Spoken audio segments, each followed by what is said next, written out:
إن الحمد لله نحمده ونستعينه ونستغفره ونعوذ بالله من شرور أنفسنا وسيئات أعمالنا من يهده الله فلا مضل له ومن يضلل فلا هادي له أشهد أن لا إله إلا الله وحده لا شريك له وأشهد أن محمدا عبده ورسوله أما بعد Ikhwati fillah rahimani wa rahimakumullah. Melanjutkan kajian kita tafsir Quranul Azim, masih pada ayat ke-186. Wa idza sa'alaka ibadi anni fa inni qaribun ujibu da'watad da'i idza da'ani falyastajibu li wal yu'minu bi la'allahum yarshudun. Di dalam ayat ini telah lalu pada pekan kemarin beberapa riwayat yang dibawakan oleh Imam Ahmad maupun yang lain tentang hadits-hadits yang berisi targhib, anjuran dan dorongan kepada setiap muslim untuk banyak berdoa kepada Allah Subhanahu wa taala. Termasuk dalam masalah doa ini diriwayatkan oleh Imam Malik rahimahullah dari hadits Abu Hurairah radhiyallahu anhu, anna Rasulullah sallallahu alaihi wasallam qala yustajabu li ahadikum ma lam ya'jal yaqulu da'ud falam yustajab li.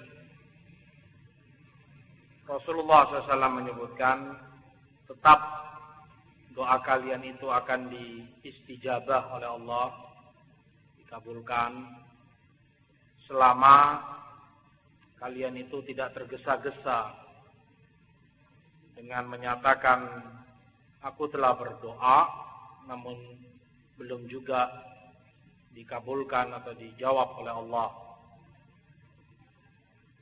Hadits ini juga diriwayatkan oleh Bukhari dan Muslim dalam sahih keduanya. Di dalam Muslim pula dari hadis Abu Hurairah juga Rasulullah SAW sebutkan dengan lafaz la yazalu yustajabu lil 'abdi ma lam yad'u bi itsmin aw qati'ati rahim ma lam yastajil.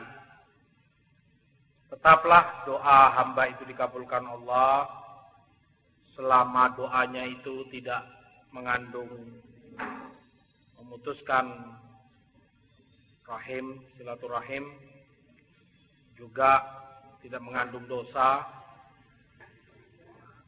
tetap akan dikabulkan oleh Allah, dan itu selama dia tidak tergesa-gesa. Qila ya Rasulullah mal istijal. Para sahabat bertanya, apa itu bentuk tergesa-gesa dalam berdoa? Qala yaqulu qad da'awtu wa qad da'awt falam ara yustajabu li fayastahsiru 'inda dhalik wa yatruku du'a. Tergesa-gesa itu dengan dia menyatakan da'awt, aku telah berdoa sekian kali, aku telah berdoa sekian lama, tapi tidak aku lihat ada jawaban doaku, tidak dikabulkan. Dengan itu dia kemudian putus asa dan meninggalkan doa. Hadis menyatakan bahwa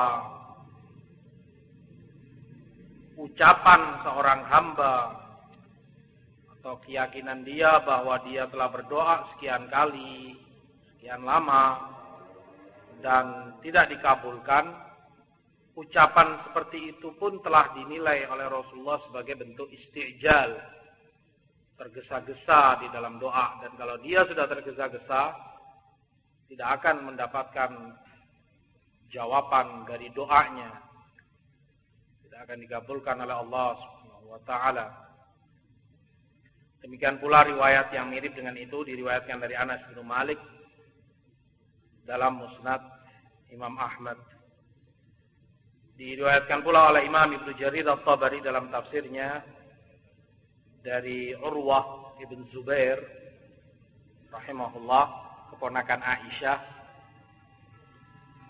Kata Aisyah radhiyallahu taala anha, "Ma min 'abdin mu'min yad'u Allah bida'watin fatadhhab hatta tu'ajjala lahu fid dunya aw tuddakhara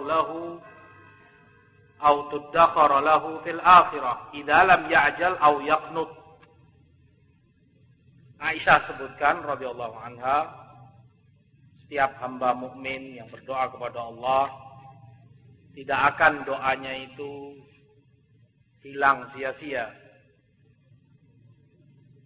Allah memberikan kepadanya jawaban doa itu dipercepat di dunia ini, atau Allah simpan doa itu sebagai catatan kebaikan baginya di akhirat kelak, selama dia tidak tergesa-gesa atau kunut, putus asa. Qala Urwah, maka Urwah bertanya kepada Aisyah, "Qultu ya ummah, kaifa ajalatuhu wa kunutuhu?" Wahai ibunda, disebut demikian karena Aisyah Ummul Mukminin radhiyallahu anha, bagaimana bentuk orang itu tergesa-gesa atau putus asa dalam doa? Qalat, kata Aisyah, yaqulu sa'altu falam u'ta wa da'autu falam ujab. Ketika dia telah menyatakan, aku telah meminta kepada Allah namun belum juga diberi, aku telah berdoa belum juga dikabulkan. Ini sudah bentuk seperti tadi, tergesa-gesa dalam doa, bahkan kata Aisyah kunut, putus asa. Yang ini menghalangi justru doa itu untuk dikabulkan. Bahkan kunut perkara yang haram, yang dilarang oleh Allah Subhanahu wa taala. La taqnatu min rahmatillah. Jangan kalian putus asa dari rahmat Allah Subhanahu wa taala. Diriwayatkan pula oleh Imam Ahmad dari Abdullah bin Amr radhiyallahu anhuma, anna Rasulullah sallallahu alaihi wasallam qala, al-qulubu aw'iyah wa ba'daha aw'a min ba'd. Fa idza sa'altumullah ayyuhan nas fas'aluhu wa antum muqinuna bil ijabah. Fa innahu la yastajibu li 'abdin da'ahu an dhahri qalbin ghafil. Hati manusia itu sebagai wadah. Maka sebagian hati lebih paham dibanding yang lain, lebih mengerti hukum Allah, lebih memahami syariat Allah dibanding yang lain.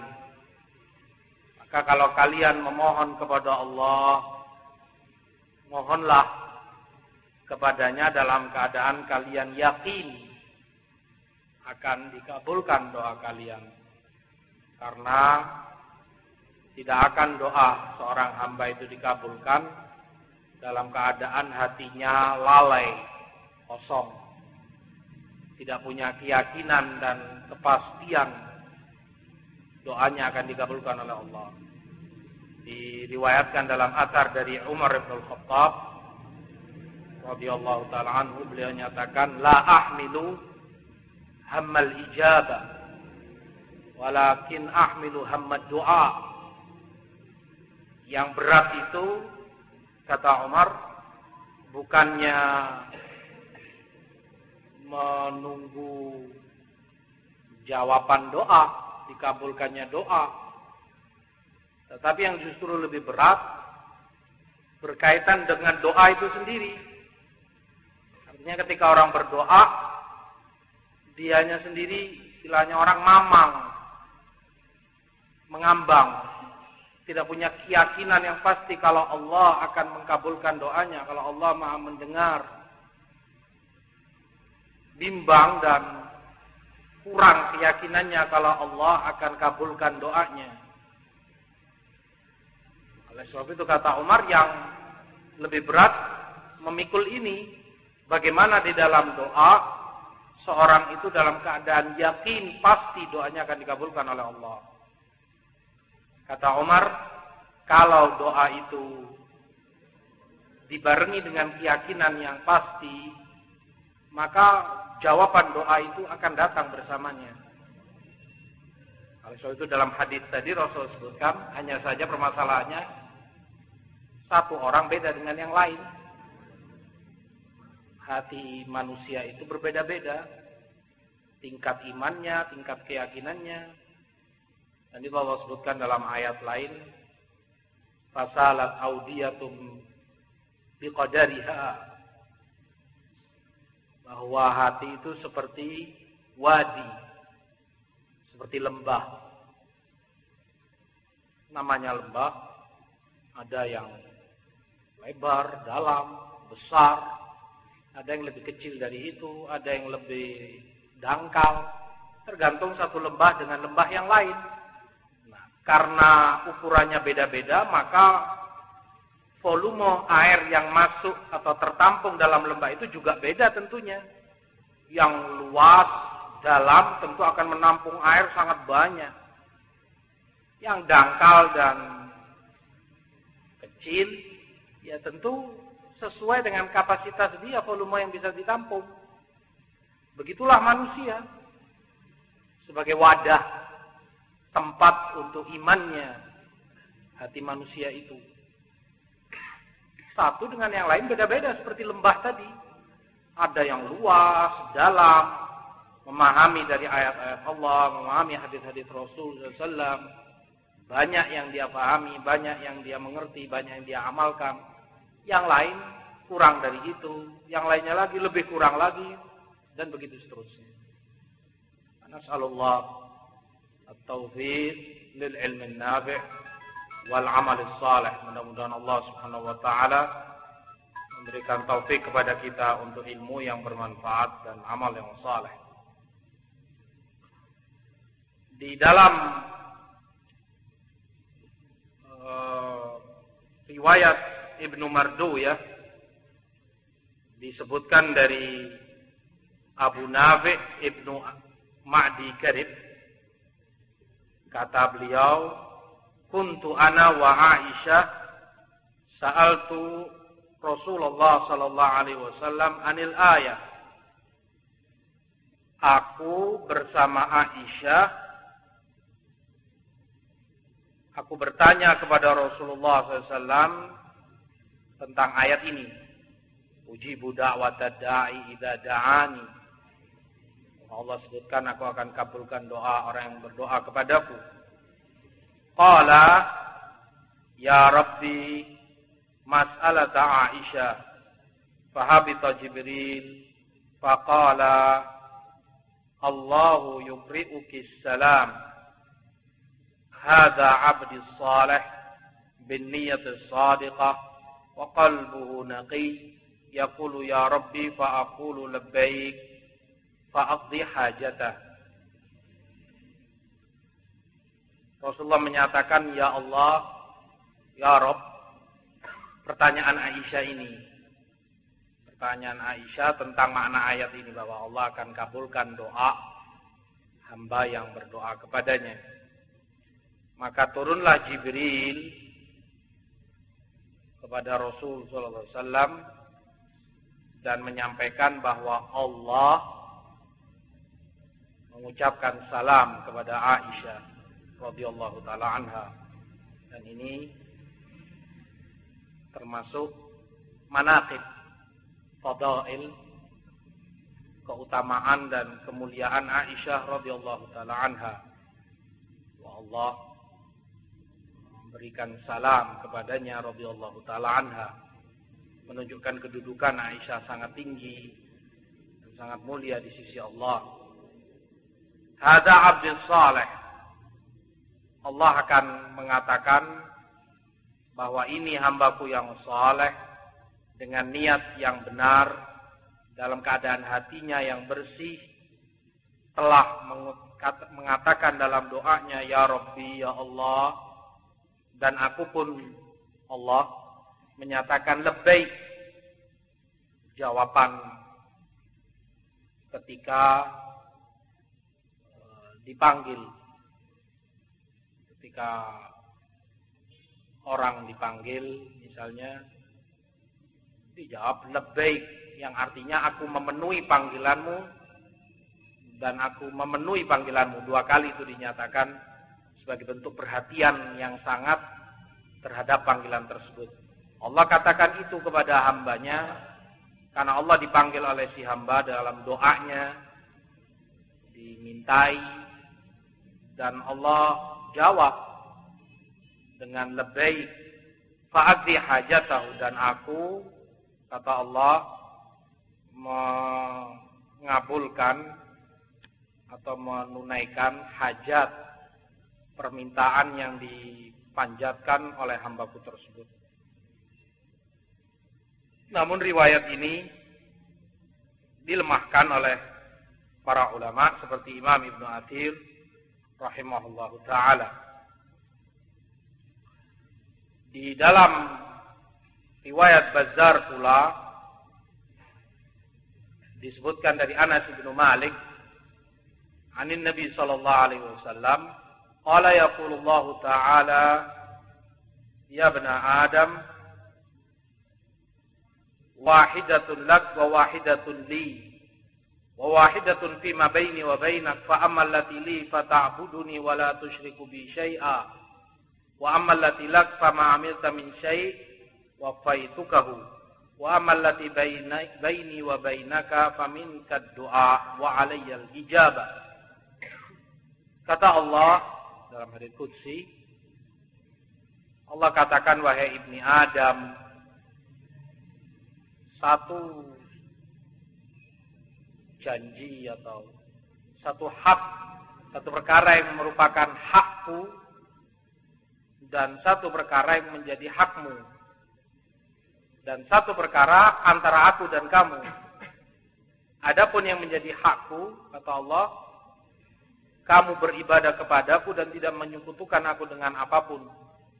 Adapun yang menjadi hakmu, apapun amalan saleh yang kamu lakukan pasti akan aku balas dengan kebaikan. Adapun yang antara aku dan kamu, maka dari kamu adalah doa. Kamu memanjatkan doa dan aku akan mengkabulkan doa tersebut. Hadis ini, kata Imam Bazzar rahimahullah, juga di dalam sanadnya ada Saleh Al-Murri yang juga dilemahkan oleh para ulama hadis. Di dalam ayat ini Allah Subhanahu wa taala demikian menyebutkan tentang targhib, dorongan dan anjuran sangat kepada hambanya untuk berdoa selalu kepadanya dalam keadaan lapang maupun dalam keadaan sempit, dalam keadaan senang maupun susah, dalam segala keadaan. Ayat ini disebutkan oleh Allah, disisipkan antara ayat-ayat yang berbicara tentang hukum siam, puasa. Karena konteks ayat kalau kita lihat masih berbicara tentang puasa. Ayat sebelumnya, kutiba alaikumus siyamu kama kutiba alal ladzina min qablikum, dan seterusnya, ayaman ma'dudat. Kemudian ayat ini disebutkan oleh Allah tentang doa, kemudian kembali berbicara tentang puasa. Sengaja ini Allah sebutkan demikian sebagai bimbingan kepada mereka kaum mukminin yang menjalankan puasa khususnya, agar mereka itu bersungguh-sungguh dan banyak berdoa kepada Allah di setiap mereka berbuka dan juga ketika mereka selesai dari puasa tersebut. Sebagaimana hadis yang diriwayatkan oleh Abu Dawud At-Tayalisi dalam musnadnya dari Abdullah bin Amr radhiyallahu taala anhu, qala sami'tu Rasulullah sallallahu alaihi wasallam, aku mendengar Rasulullah bersabda, lis-sha'imi 'inda fitrihi da'watun mustajabah. Rasulullah menyebutkan bahwa orang yang puasa itu ketika berbuka, dia punya doa yang dikabulkan oleh Allah. Artinya waktu yang diistimewakan dalam syariat, doa itu dikabulkan. Salah satunya adalah waktu ketika orang puasa itu berbuka, inda fitri. Oleh sebab itu, di dalam riwayat ini disebutkan bahwa Abdullah bin Amr yang meriwayatkan hadis ini, sahabat Abdullah bin Amr bin As, kalau beliau berbuka, beliau kumpulkan istri dan anak-anaknya dan beliau berdoa kepada Allah.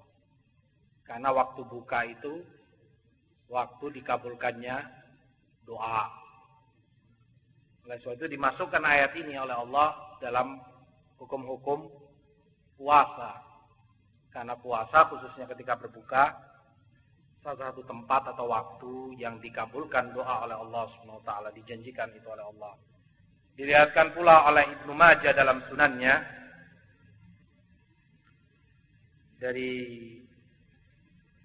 hadis yang sama, hadis Abdullah bin Amr, Rasulullah sebutkan, inna lis-sha'imi 'inda fitrihi da'watan ma turad.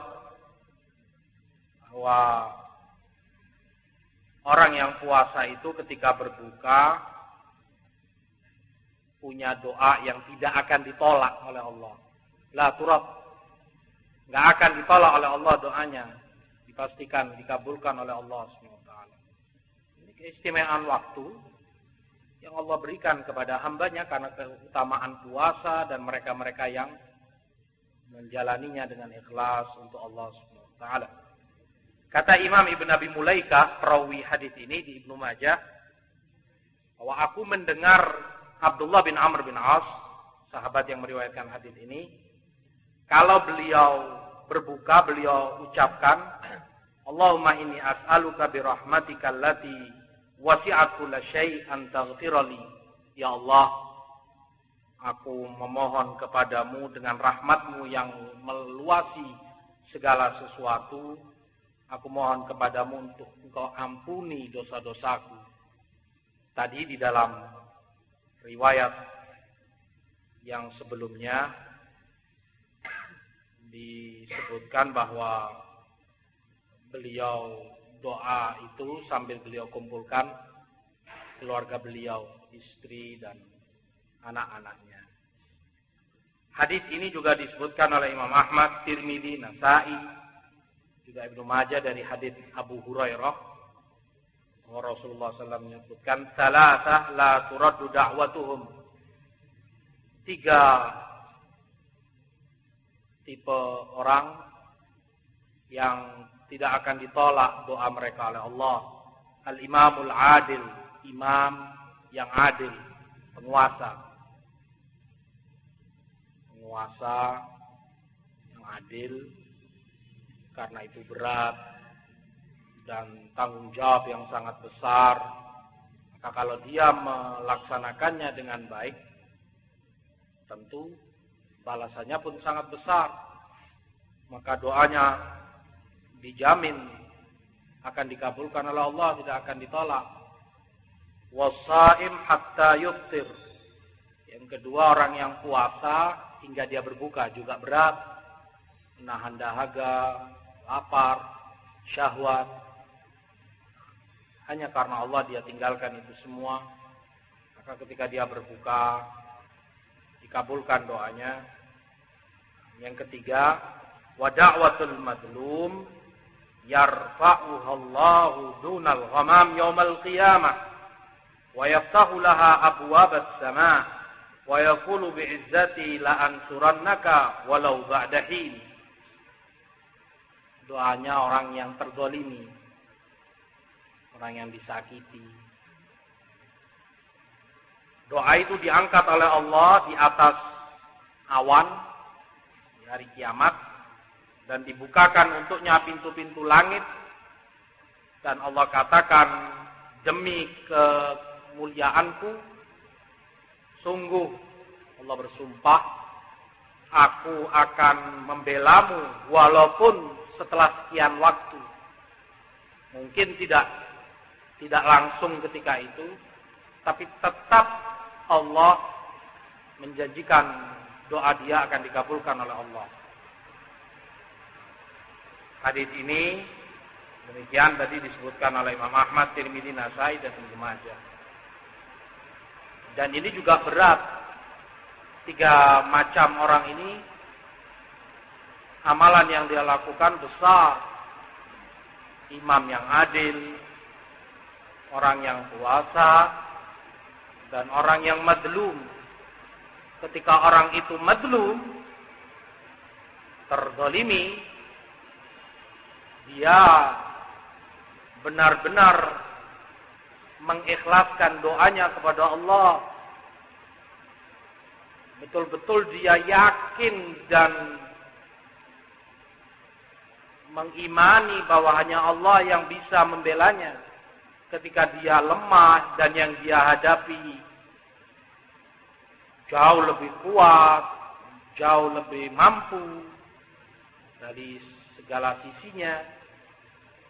Ketika itu dia meyakini dirinya lemah dan hanya Allah yang bisa memberi pertolongan kepadanya, sehingga dia menggantungkan harapannya hanya kepada Allah dan dengan penuh keyakinan hanya Allah yang bisa mengkabulkan doanya dan membalas kezaliman yang dihadapi olehnya. Dan itulah makna keikhlasan. Itulah makna keikhlasan dalam doa. Ketika hamba penuh keyakinan dan menggantungkan harapannya hanya kepada Allah. Yakin ketika itu. Walaupun orangnya sangat fasik. Walaupun orangnya banyak dosa. Bahkan orang kafir sekalipun. Tapi ketika dia dizalimi, benar-benar ketika itu, apalagi kalau besar kezaliman itu, secara umum bentuk kezaliman, betul-betul dia ketika itu mengikhlaskan doanya kepada Allah.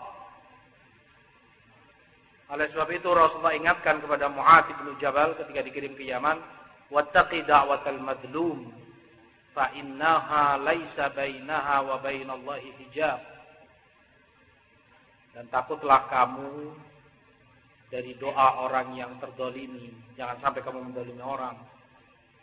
Karena doa dia tidak ada hijab yang memisahkan doa itu dengan Allah Subhanahu wa taala. Nya pasti sampai kepada Allah dan pasti dikabulkan olehnya. 3 ini yang kedua yang berkaitan dengan permasalahan kita, shaim, orang yang puasa, termasuk doa yang dijanjikan oleh Allah Subhanahu wa taala. Dalam ayat ini disebutkan oleh para ulama seperti Imam Nawawi rahimahullah, demikian pula Imam Ibnu Allan rahimahullah, ada beberapa adab di dalam doa dari ayat ini 186 Al-Baqarah, juga hadis-hadis yang sebagiannya tadi disebutkan, disimpulkan oleh Imam Nawawi dan Ibnu Allan beberapa adab dan tata cara doa yang diajarkan oleh Allah maupun Rasulnya. Yang pertama kata beliau, mengintai dan mencari waktu-waktu fadilah, waktu-waktu yang ada keutamaannya, seperti hari Arafah, karena di situ Allah turun ke langit dunia, membanggakan di hadapan para malaikat, mereka yang wukuf di Arafah. Demikian pula secara umum bulan Ramadan, puasa, terkhusus ketika berbuka. Demikian pula hari Jumat, terutama waktu-waktu terakhir sebelum matahari terbenam. Demikian pula sepertiga malam terakhir pada setiap malam, dan juga waktu sahur. Demikian pula antara azan dan iqamah. Semua itu waktu-waktu yang diberi keutamaan oleh Allah maupun Rasul sallallahu alaihi wasallam. Dijanjikan yang berdoa di waktu-waktu tersebut tidak akan ditolak doanya atau pasti dikabulkan oleh Allah. Adab yang kedua, agar seorang muslim dalam doanya memanfaatkan kondisi-kondisi tertentu. Kalau tadi waktu, yang kedua kondisi yang diberi keistimewaan dalam syariat, seperti dalam kondisi sujud, dalam sholat, kondisi di mana hamba itu terdekat kepada Allah Subhanahu wa taala. Demikian pula ketika pasukan bertemu dalam jihad jalan Allah, ketika dua pasukan bertempur, di waktu itu waktu dikabulkannya doa. Oleh sebab itu ketika perang berkecamuk, Rasulullah justru banyak-banyak berdoa kepada Allah untuk mendapat pertolongan dan dihancurkan pasukan musuh, dan seterusnya. Demikian pula ketika turunnya hujan, juga disebutkan oleh Imam Nawawi ketika hati itu lunak. Artinya terkadang karena iman bertambah dan meningkat, hati manusia itu dia sendiri merasa tentunya lunak dan khusyuk kepada Allah. Beda dengan waktu-waktu lain, beda dengan kondisi-kondisi biasanya. Ada keistimewaan ketika itu, hatinya melunak dan penuh kekhusyuan kepada Allah yang dimanfaatkan untuk doa. Yang ketiga, adab doa pula menghadap kiblat dan mengangkat kedua tangan. Seperti hadis yang telah lalu, bahwa Allah malu kalau hambanya telah mengangkat kedua tangannya memohon kepada Allah, kembali tangannya itu dalam keadaan kosong. Artinya tidak mendapat jawaban doanya. Juga berkaitan dengan menghadap kiblat, disebutkan dalam hadis Abdullah bin Zaid bin Asim al-Mazini, bahwa beliau melihat Rasulullah SAW ketika istisqa, beliau menghadap kiblat dan berdoa kepada Allah Subhanahu wa taala. Yang keempat, memelankan suara antara keras lantang yang berlebihan dan diam yang juga berlebihan. Di antara itu, karena Allah sebutkan dalam ayat ud'u rabbakum tadarruan wa khufyah, berdoalah kalian kepada Allah dalam keadaan kalian itu penuh tadarru', menghambakan diri kepadanya, tunduk, dan khufyah, pelan-pelan. Demikian pula Allah sebutkan di dalam ayat-ayat lain, kalau Allah mencintai orang-orang yang dalam doanya pelan dan tidak berlebihan, bahkan Allah larang mereka, wala tajhar bi salatika wala tukhafit biha wabtaghi baina dzalika sabila. Wala tajhar bi salatika, kata Aisyah radhiyallahu anha, ayat ini justru turun berkenaan dengan doa. Salat yang dimaksud doa. Jangan kalian bersuara lantang keras dalam berdoa. Wala tukhafit biha, jangan pula kalian itu diam. Wabtaghi baina dzalika sabila, tetapi lakukan di antara itu. Tidak berlebihan, tidak pula berarti diam bisu. Disebutkan dari para ulama salaf rahimahullah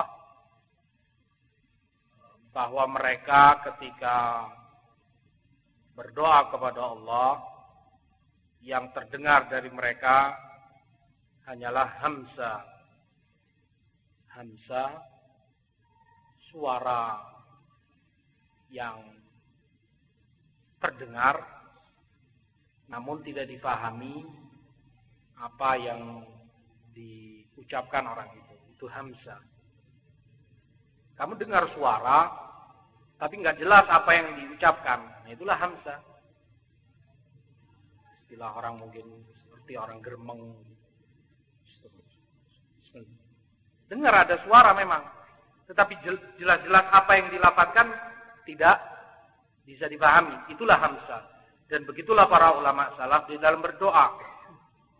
Penuh dengan tadarru', kekhusyuan di hadapan Allah, dan khufiyah, pelan-pelan.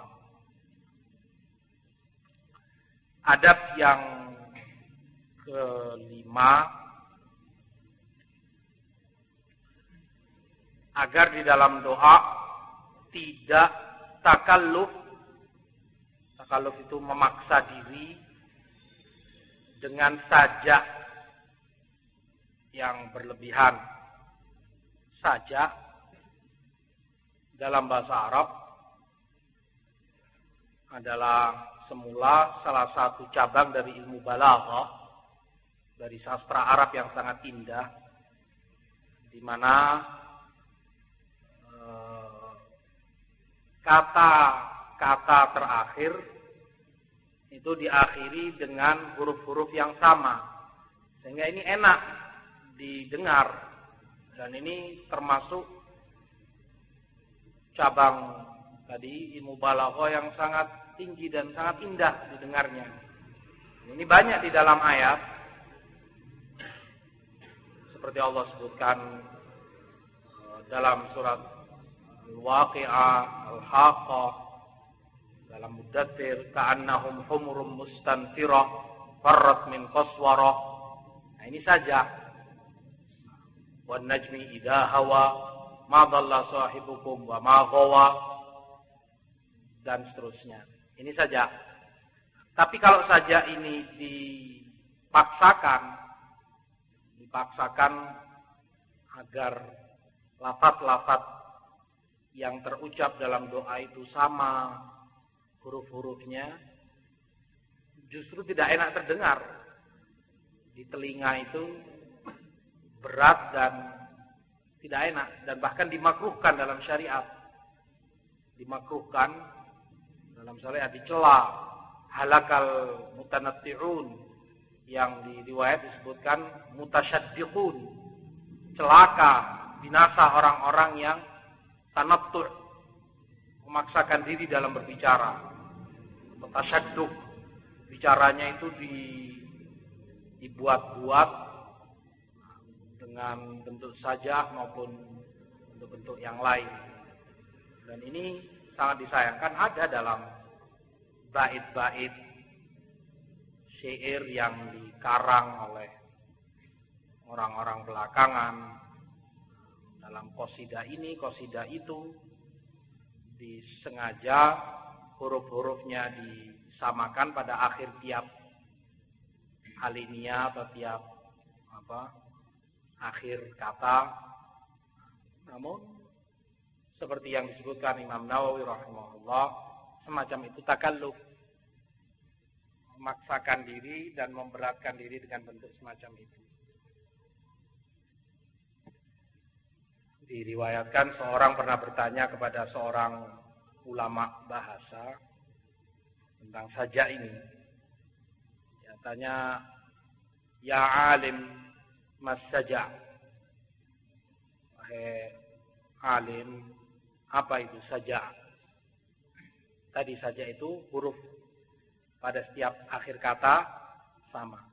Ya alim, mas saja, akhirnya ain saja. Dijawab oleh si alim ini, ya hada ma khaffa fis sama'. Saja itu yang enak didengar, ringan di telinga.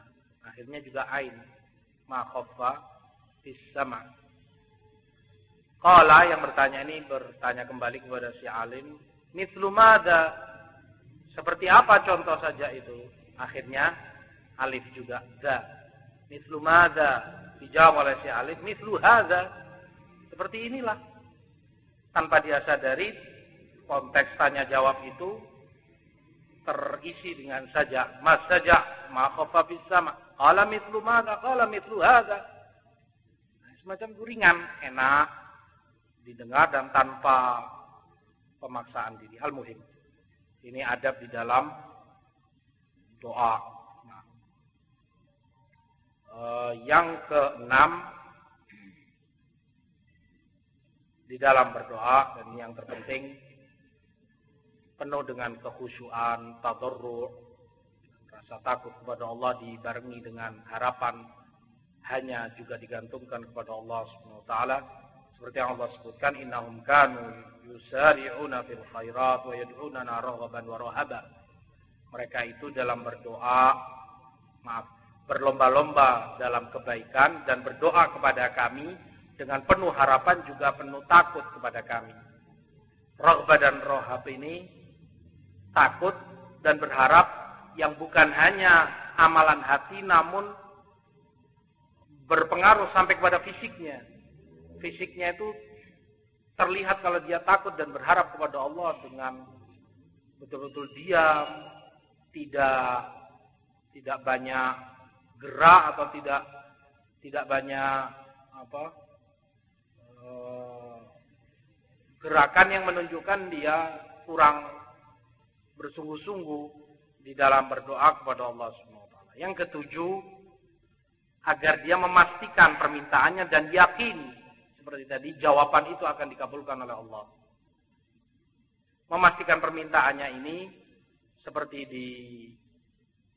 disebutkan di dalam hadis, larangan dari Rasulullah SAW, orang itu memohon kepada Allah dengan menggantungkan harapannya kepada kehendak Allah.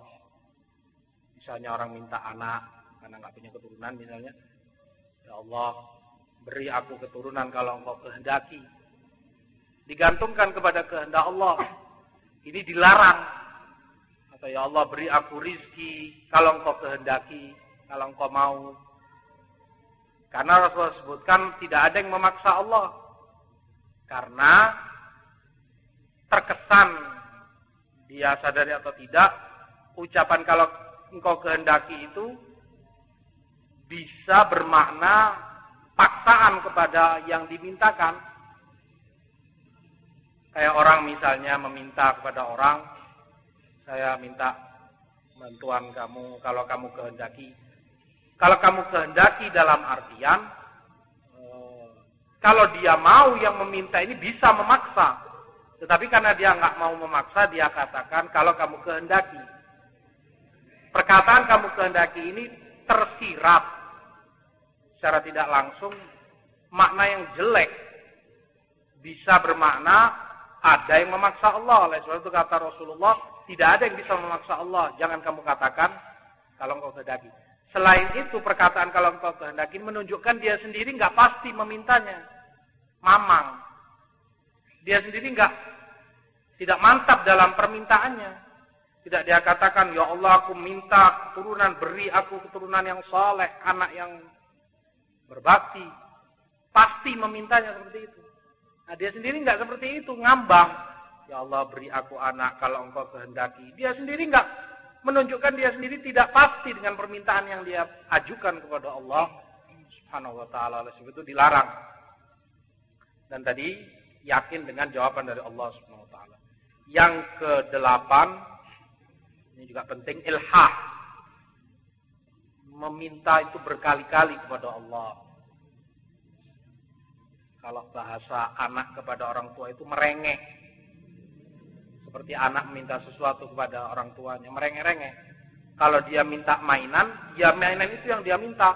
Bahkan dia rela untuk menangis, mungkin gulung-gulung di tanah, asal mainan itu dibelikan. Menunjukkan dia betul-betul butuh dan senang dengan mainan itu.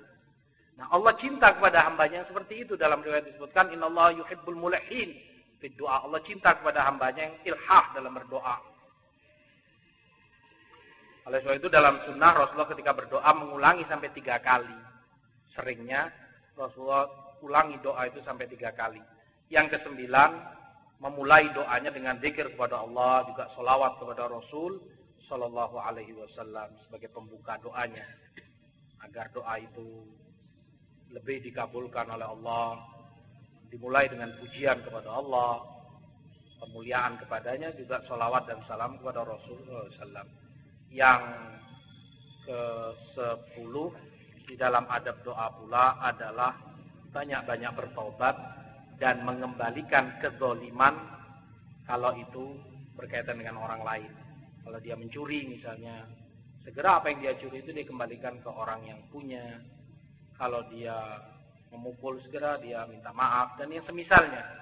Kalau dia memang berzalim pada orang lain, segera dia selesaikan urusan itu dan banyak bertobat, karena tadi menzalimi orang menghalangi doa itu dikabulkan. Yang ke-11, membersihkan diri dari yang haram, makanan, minuman maupun rizki, penghasilan yang dicari. Seperti dalam hadis, yang menghalangi orang itu ketika berdoa mengangkat tangan kepada Allah, sementara makanannya haram, minumannya haram, dan diisi dari yang haram, bagaimana dia akan dikabulkan oleh Allah doanya. Ini beberapa adab yang disebutkan oleh para ulama tentang doa. Wallahu ta'ala alam, sallallahu alaihi Nabi Muhammad, subhanaka wa bihamdika la ilaha illa anta, astaghfiruka wa atubu ilaik. Walhamdulillah.